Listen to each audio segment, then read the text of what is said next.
children and women. Third, we are supporting the food security program through the Global Agriculture Food Security Program grant of $36 million. And we are bringing the private sector in through trade finance facility for food imports, and we are proposing a mechanism to establish $500 million for securing trade finance.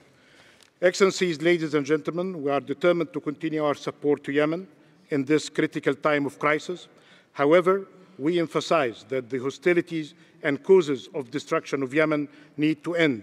There is very little sustainable development aid can do while hostilities and loss of human lives continue. We are committed to support Yemen in its reconstruction and sustainable development process as soon as hostilities and the war end. We hope that this moment arrives rather sooner than later, and the people of Yemen indeed deserve this chance. They deserve to live with dignity. Thank you.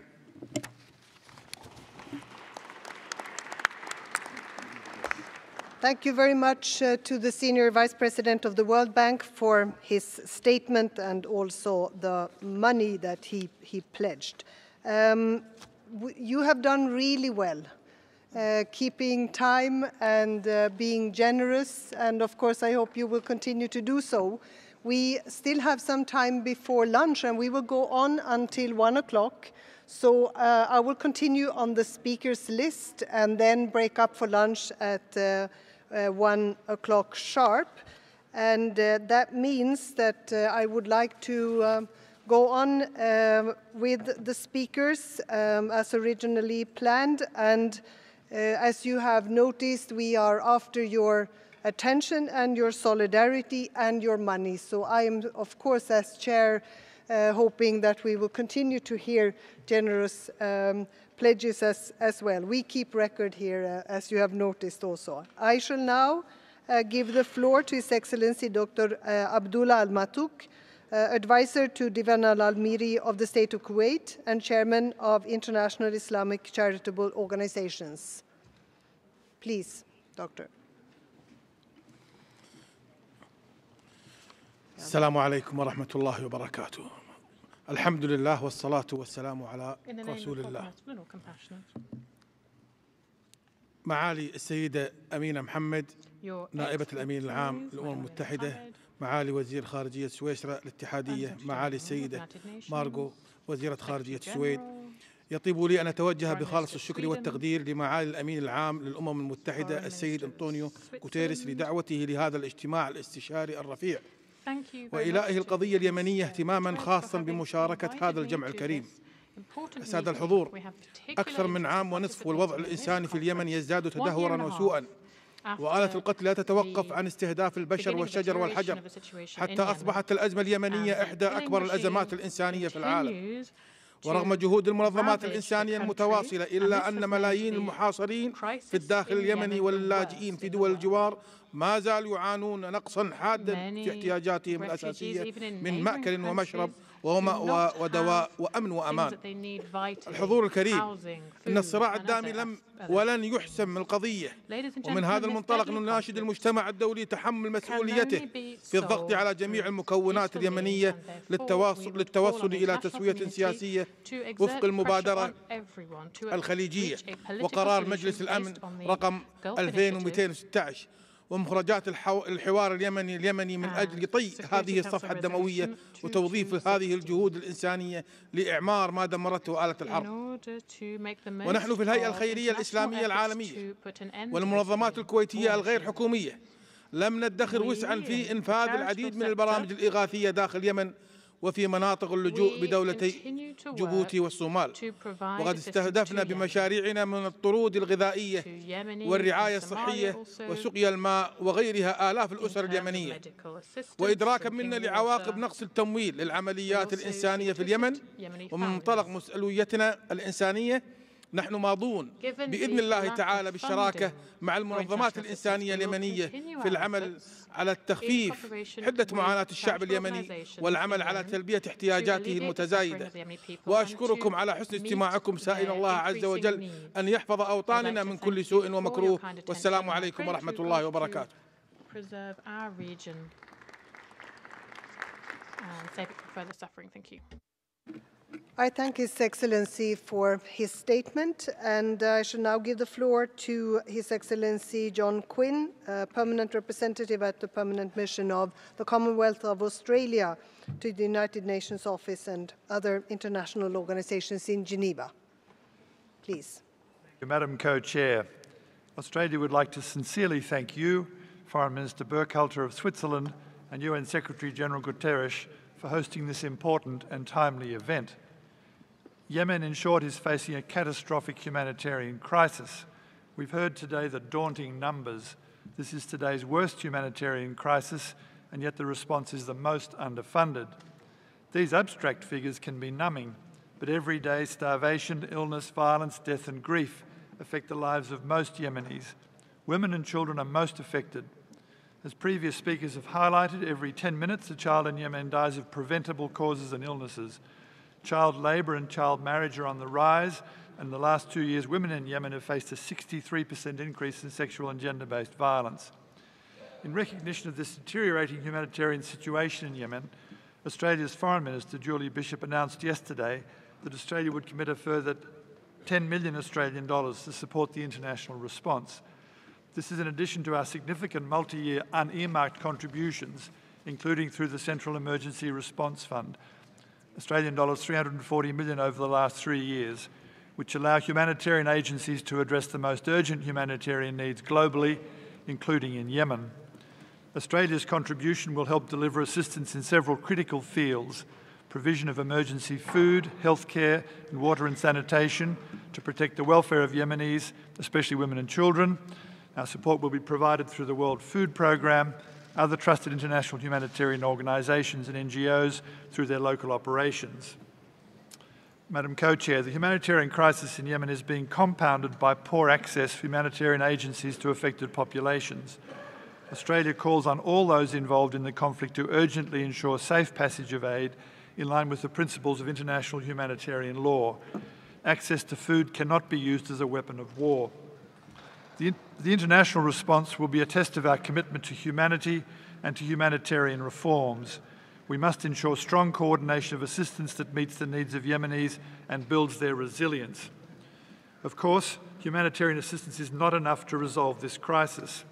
Only a political process can resolve the Yemeni conflict, now in its 3rd year, and lay the path to sustainable peace, respect for human rights and development. Australia therefore continues to call on all those involved to end the conflict and to return to negotiations for a permanent settlement in Yemen. I thank you for your attention.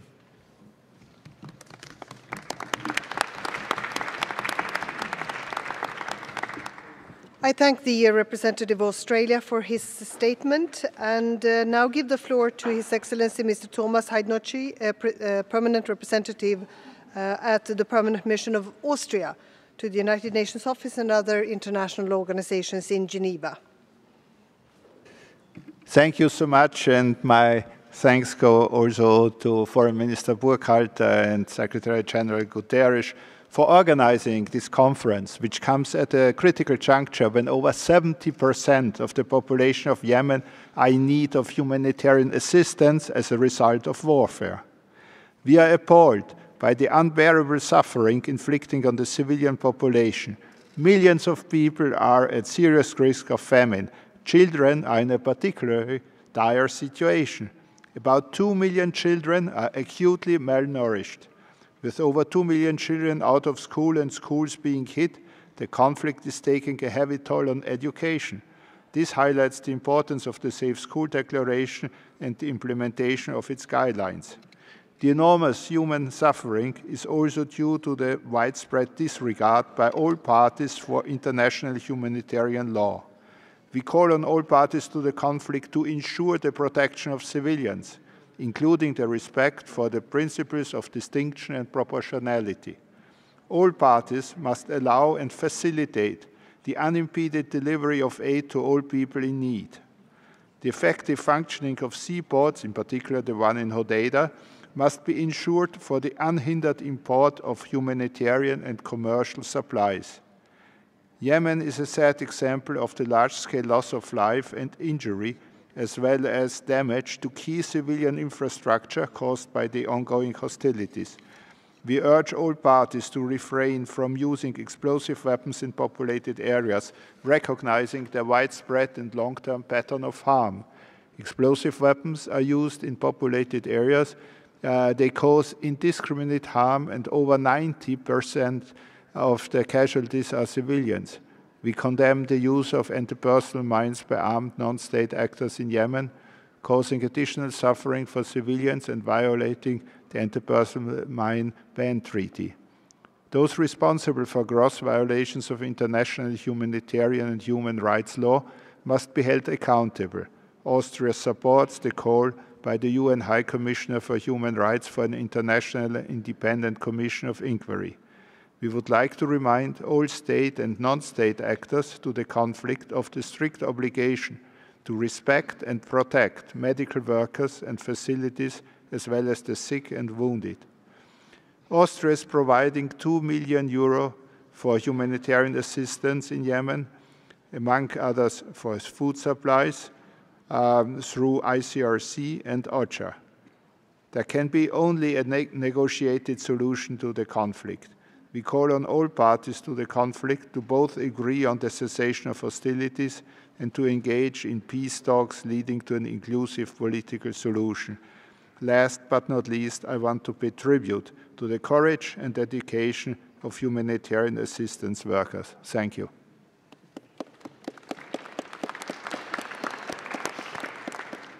Thank you. Exactly on time. I thank the representative of Austria for his statement and now give the floor to His Excellency Mr. Gerd Müller, Permanent Representative of the Permanent Mission of Belgium to the United Nations Office and other international organizations in Geneva.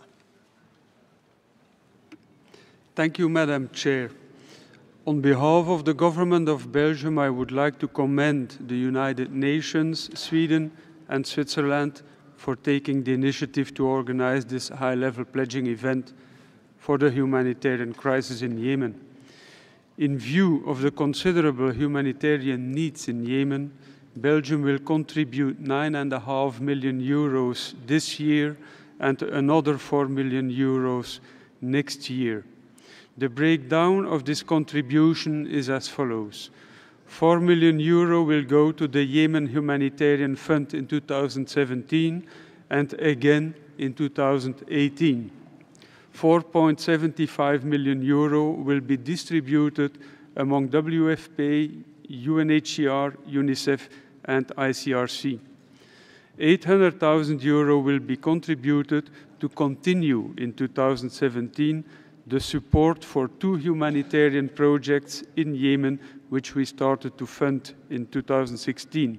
They are first the OCHA Coordination Office itself in Yemen, and they are second the WFP UNHAS provision of humanitarian air services. Furthermore, and in accordance with Belgium's humanitarian policy preference for non-earmarked contributions, my country will in 2017 contribute €34.25 million to international organizations and the global humanitarian funds. Those will undoubtedly earmark part of our unearmarked contributions for their priorities in the Yemen crisis. And finally, €10 million will this year be channeled through NGOs that are active in the humanitarian crisis in Yemen, Nigeria, South Sudan, and Somalia.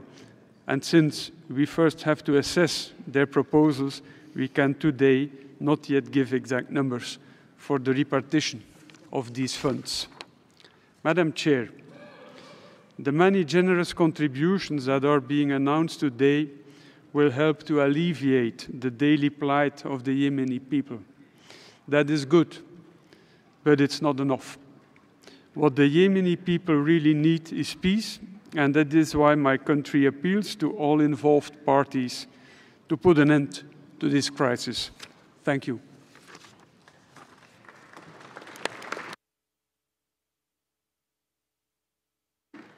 I thank the representative of Belgium for his statement and now give the floor to Her Excellency Ms. Rosemary McCartney, Permanent Representative at the Permanent Mission of Canada to the United Nations Office and